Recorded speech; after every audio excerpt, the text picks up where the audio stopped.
বন্ধুরা, অরিজিৎ দে বলছি। 25/6/2025 প্রেডিকশান করব।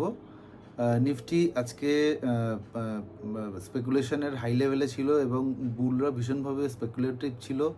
25,200 যে ইম্পর্টেন্ট একটা লেভেল ছিল, সেই লেভেলটা খুব সহজেই ভেঙে যায় এবং 25,300 লেভেল আমরা দেখতে পাই।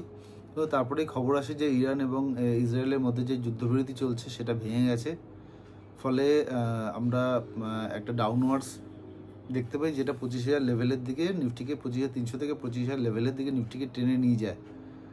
কিন্তু আমরা 25,000 লেভেলে প্রায় 86 লাখ ওপেন ইন্টারেস্ট দেখতে পাচ্ছি কলের।